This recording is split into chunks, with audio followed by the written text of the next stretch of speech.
Starting a semester at college is always challenging, with many students filling up their schedules with extracurricular activities such as theater. Golly gee, I wish I was in Hollywood.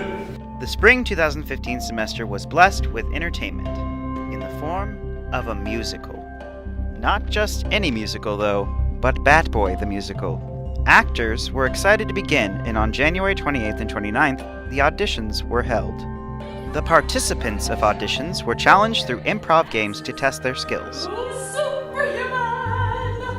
You won't listen to you rapping up my buddy Johnny, eh? After the improv games, those auditioning were required to perform 18 bars from a musical. I grew up in like the middle of nowhere, and I swore I would never go back. Those auditioning with a theater minor were required to prepare a 1-minute monologue. Smoking.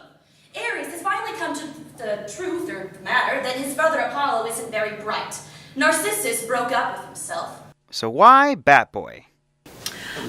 Part of it was student interest. I had heard from several students that they were really interested in doing the show. Plus, we also wanted to do a production in the black box. So, with those two elements in mind, Batboy just seemed the logical choice.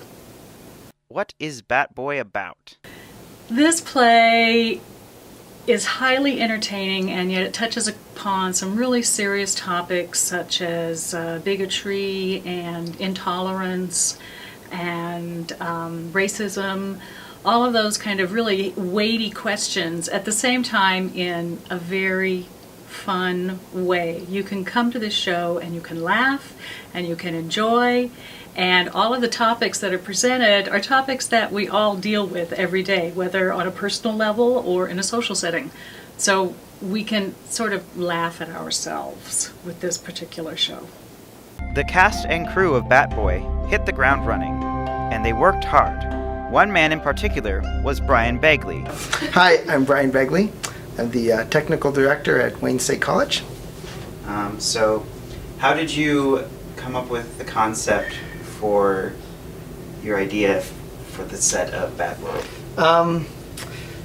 So read the script, read it a few times, got some wild ideas, looked at some imagery, sort of got a concept going.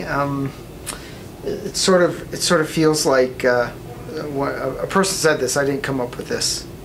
It kind of feels like Rocky Horror on crack, so it's got a little bit of that feel to it.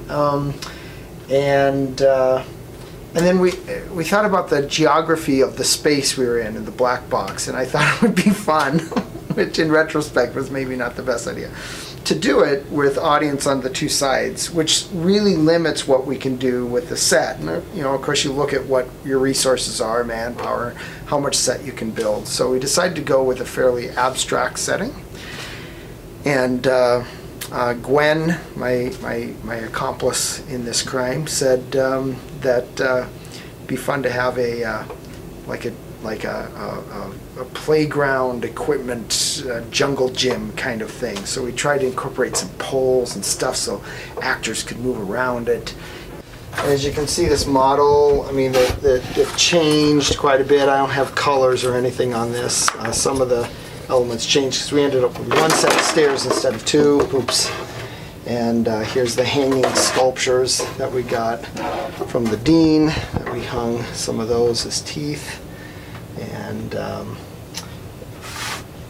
so I like working in 3D because my brain, if I just draw it in 2D, doesn't deal with it as well as if I can sort of physically create it. Brian diligently worked to complete the set on a quick enough timetable that all the actors were able to use and plan out blocking on the actual set. The Wayne State Theater students began practicing the Monday following auditions. They began by alternating voice practices and normal stage practices for acting. It went on like this until the actors were able to both act and sing at the same time. Along with practice, Professor Jensen wanted the actors to practice two other culturally expanding things. She asked Professor Deb Witt to come teach the actors yoga. She also asked lead actor and theater student Joshua Schmidt to teach his fellow cast members Tai Chi. Because she knew that it would help people with their balance and coordination and everything like that. I told her, sure.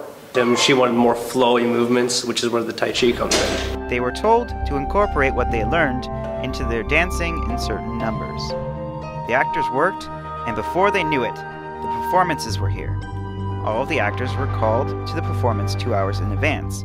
They were required to sign in on the sign-in board, then immediately began to work on their makeup and put on their costumes. Then the stage manager, me, was required to tell the actors how much time they had left before the performance was to begin. Then the stage manager was to check and make sure everything and everyone was in place for the start of the show. About 15 minutes before the performance, the actors went into warm-ups. These exercises were meant to get the vocal cords and muscles warmed up so no one hurts themselves. Many friendships were forged and shaped on the stage. After the performances, those friendships still remained. After the performances were done, everything was cleaned up and put away in its respective places, and the set torn down. It was like the world of Batboy had never been there at all. The theater students then went on to complete the rest of their semesters, excited for the next adventure that laid ahead.